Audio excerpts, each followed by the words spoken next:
Right, we're on. The question is, can golf really be this easy? It's a hard game, but we can make it easy. So coming down over play and getting steep on the downswing, it's a problem. We've all got the problem. We all talk about the problem, but it's dead simple to get out of that. So there's 3 parts to this video, 3 short, easy to follow pieces to stop that action and encourage that action. And I've done this drill quite a lot with people. It's been really good. A lot of my pupils have gone from an out to in path to an in to out path. So changing from slice or over fade into a nice controlled draw or a straight ball flight at worst case. So this really is good. It's really interesting information. It's a drill or 2-part, 3-part drill that you really just have to kind of concentrate a little bit on. But as I say, it's achievable for every golfer, and I think we're going to have some fun doing this. Before we start, if you're new to the channel, welcome. If you're a current subscriber, welcome. So yeah, click the subscribe button, it's free of charge. Also the bell notification, that gives you instant notifications of all my videos. And the thumbs up button, which shares it around YouTube. Also check out my website, eurekagolfswing.com. So an over the top action. So over the top, what do we mean? We mean from here, coming over this way, out to in. Of course, that means slice, doesn't it? So we're there and then over the top, and of course curves out left to right ball flight. It's functional if you do it every time, but when you do it when you don't need it, that's obviously a problem. So a 3-part drill today to try and prevent that happening, and we will prevent that happening. The 3 parts, it's all one drill. 1, 2, 3 pieces to make it all complete, and they'll all merge together as one, simply because we have the knowledge. Simply because we have the knowledge. So to prevent that action, we need to use gravity. So allow gravity to work. If I'm here and I start my downswing with the upper body there, when I let go of the golf club, I reduce the grip pressure. Watch what happens to the shaft. Falls straight down. So gravity, it's falling straight down.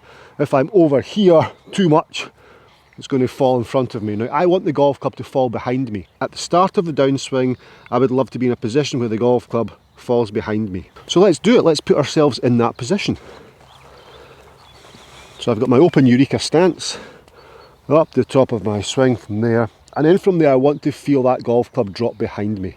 Now when that golf club drops behind me like so, gravity, the left wrist starts to bow. Now the left wrist starts to bow, so therefore the palm of the left hand starts to go to the ground. That's all good stuff. And I come down here, that's what we want. So there I've got a flatter left wrist through impact.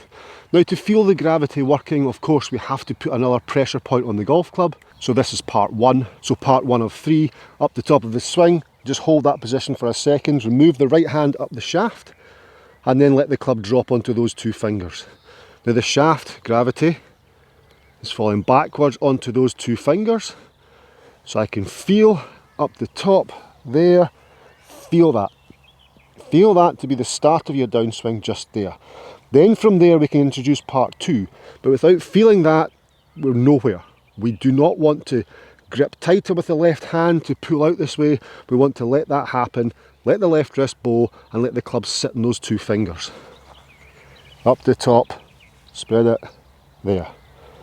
That is part 1 of 3. It's so easy. Such a good feeling that. Such a good feeling at the top there. When I let that happen, you can see my left wrist, so my gloved hand, how it starts to bow. Now any cupping of the wrist is opening the face. So that's the opposite. You can see we're going away, gravity is going this way, that's going away. We want to let it bow, let the club fall behind me. Left wrist nice and flat through impact as that happens. Ben Hogan's impact position, left wrist was bowed slightly, and we're getting closer and closer to that with this gravity sensation, or the use of gravity. So part 2 of 3, up to the top. Part 1, we're there.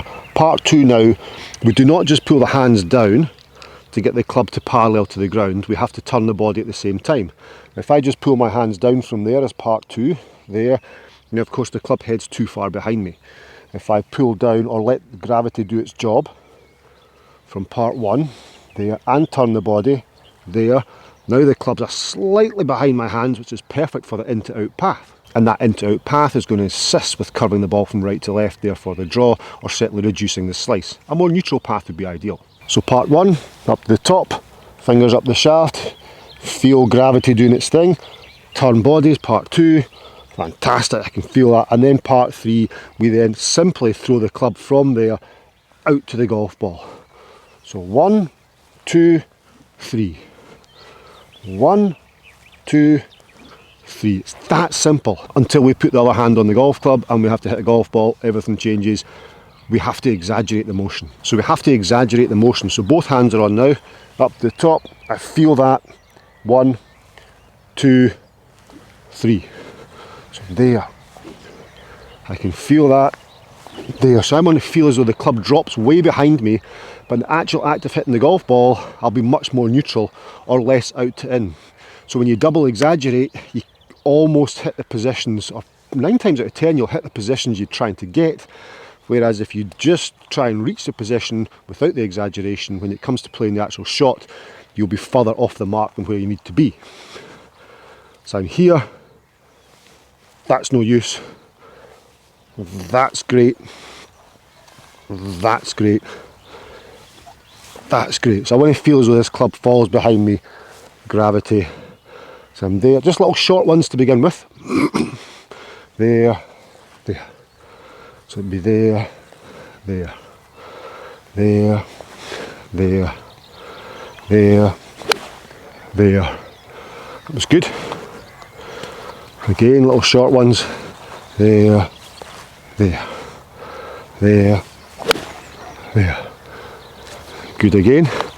So these are going slightly out to the right of my intended target in a straight line. So in to out path with the face square to the path. I've just not closed that face over yet because I've not added the speed. Excuse me. But you can see how the path's working. Exactly the same shot again, 3 shots in a row. So the path must be into out there to get that flight. So I'm definitely letting gravity do its thing, dropping there, very light grip pressure.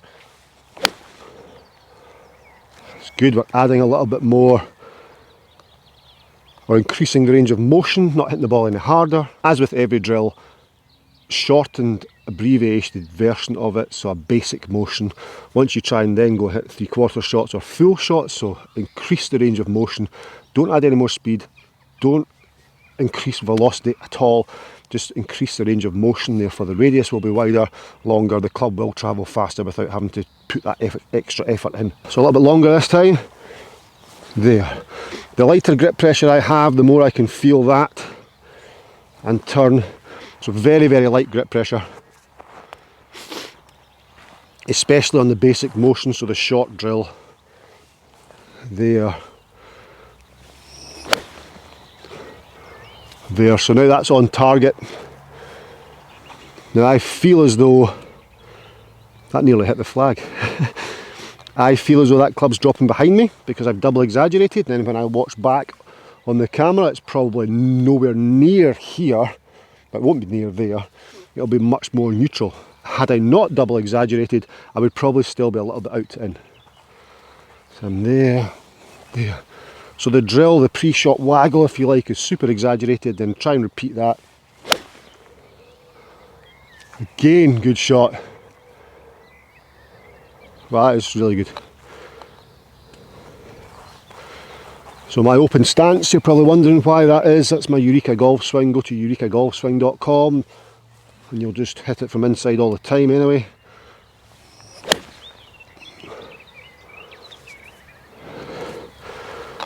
Good. That one there was a push a little bit to the right, so I didn't quite get it to close over. So I was good with part 1.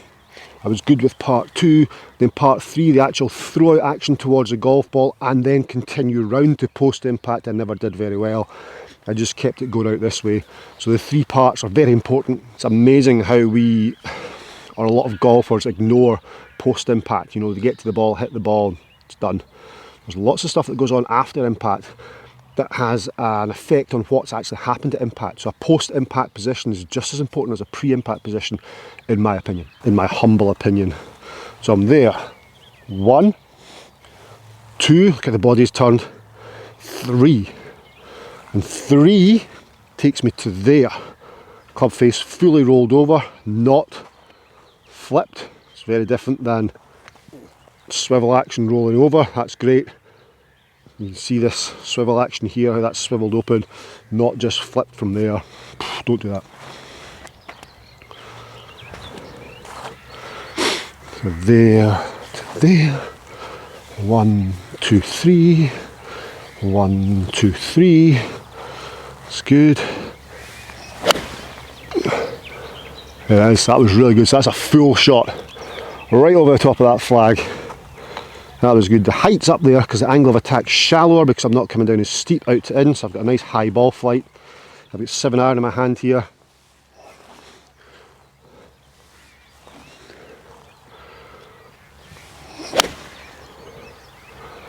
And again, so I've now got that one turning over right to left, so missed target left, but I've got the draw.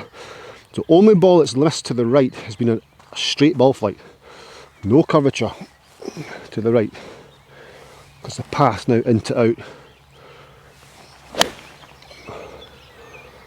There we go, they're all hitting target now. This is brilliant.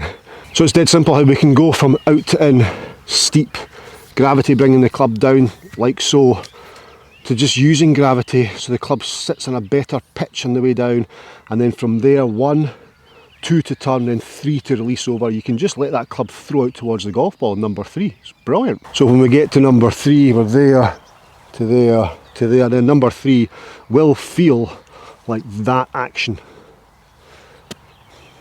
More of that, which is that, and not just a flip.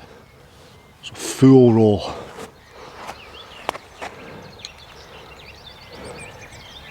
Let's do one more. Feel the waggle. Feel exaggeration. There. Feel exaggeration. Okay, they're all good now. There we are. Well done. Thanks for sticking with me. There are 3 pieces to make one perfect golf swing, or as close to perfect as we're going to get today, which is very good. I enjoyed that. It was good fun. Thanks again for clicking the subscribe button. If you've not done it, just do it now. Also the thumbs up button, that's massive for me, and check out my website, eurekagolfswing.com, and I'll see you in my next video. Bye bye.